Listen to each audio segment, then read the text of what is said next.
सवाल अगर आप मुझे अच्छी तरह से जानते हैं तो नहीं पूछा होता आपने ये सवाल। मैं स्वर्गीय कमला मिश्र मधुकर जी की बेटी हूँ, जो अपनी बातों पे अडिग रहते थे, उनके पास एक संस्कार था। नमस्कार, मैं बिट्टू सिंह जयंत। आज हम बात करेंगे जदयू के केसरिया की संभावित उम्मीदवार शालिनी मिश्रा जी से। शालिनी जी, आपका स्वागत है।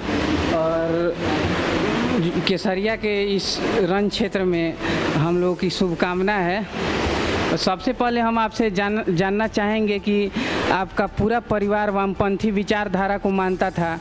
आपके पिताजी यहाँ से सांसद भी रहे हैं, आप भी बहुत दिनों तक कम्युनिस्ट पार्टी में थी, लेकिन एकाएक आप चुनाव के 6 महीना पहले दक्षिणपंथी विचारधारा की पार्टी जदयू ज्वाइन कर ली। इसका कारण?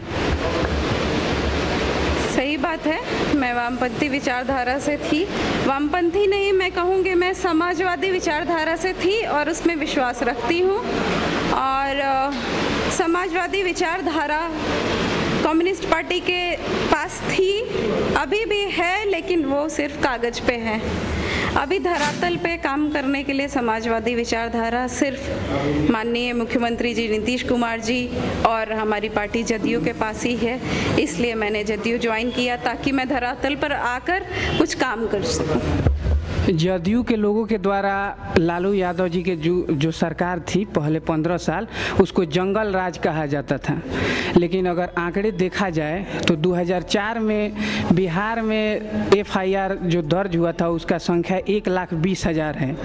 लेकिन 2019 में जबकि अभी लगभग 14 साल से जदयू की सरकार थी, यह आंकड़ा बढ़ के 2,60,000 हो चुका है।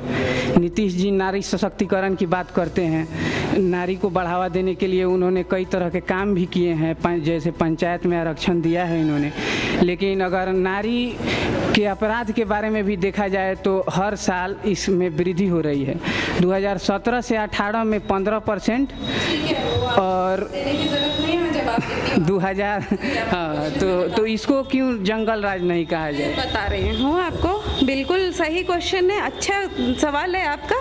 लेकिन आप पढ़े लिखे दिख रहे हैं, तो 15 साल पहले, 20 साल पहले, 25 साल पहले आंकड़े रजिस्टर नहीं होते थे, आंकड़े दिखाई नहीं देते थे, क्योंकि वो सिस्टम नहीं था।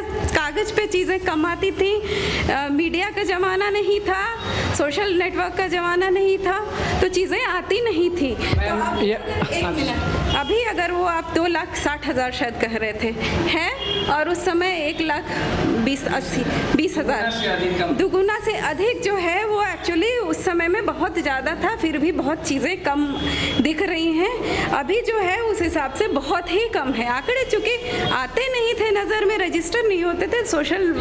मैम, यह आंकड़ा NSSO का है जो केंद्र सरकार रन करती है। में केंद्र सरकार, बिहार सरकार, ये सिस्टम नहीं था। पढ़े लिखे हैं आप ना, तो कब आया था आप बताइए? कब से शुरू हुआ था? आप ही समझदार हैं ना, तो आप बताइए कि कब आया था, कब लिबरलाइजेशन आया है, कब ग्लोबलाइजेशन आया है, कब इंटरनेट और मीडिया आया है, सोशल मीडिया आया है।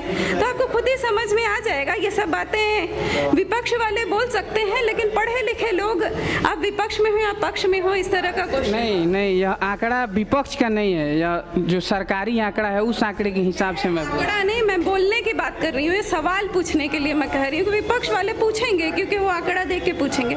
लेकिन धरातल पर ग्लोबलाइजेशन, सोशल नेटवर्किंग, ये सब बाद में आया है, तो अब हर चीज़ें आ जाती हैं। अब आप यहाँ पे कुछ करेंगे, थोड़ी देर में उसका आंकड़ा थाने में आ जाएगा।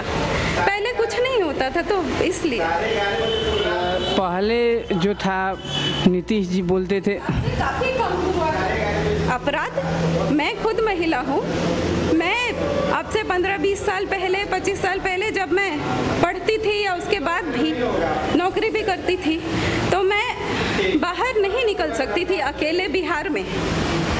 मुझे किसी न किसी को साथ लेके यहाँ से चौक तक जाना पड़ता था। अब मैं आराम से पूरे देश, दुनिया, विदेश घूमती हूँ।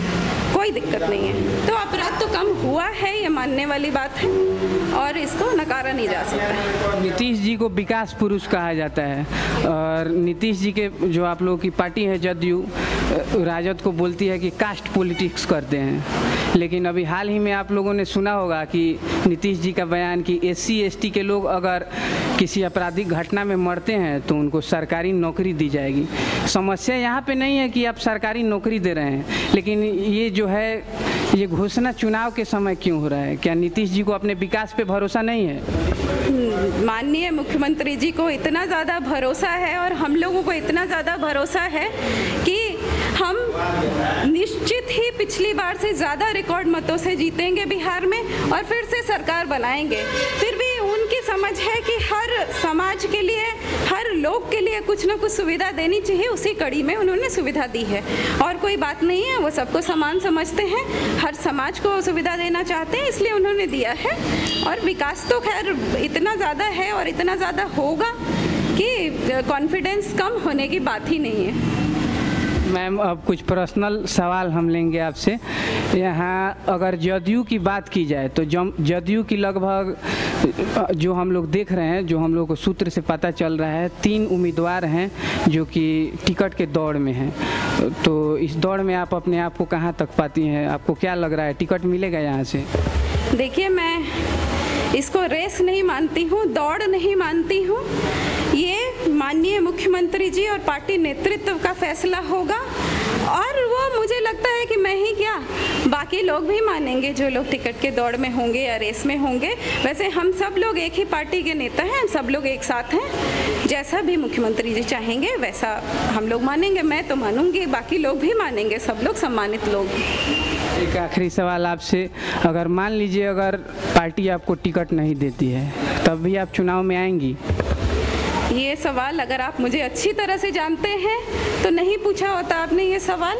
मैं स्वर्गीय कमला मिश्र मधुकर जी की बेटी हूँ जो अपनी बातों पे अडिग रहते थे। उनके पास एक संस्कार था, उनके पास एक सम्मान था, समाज में उनको मिला है, उसको मैं कभी नहीं मिटने दूंगी और मैं जहाँ हूँ वहीं हूँ।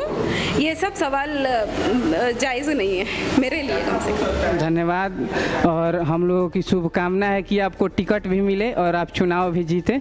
धन्यवाद। धन्यवाद।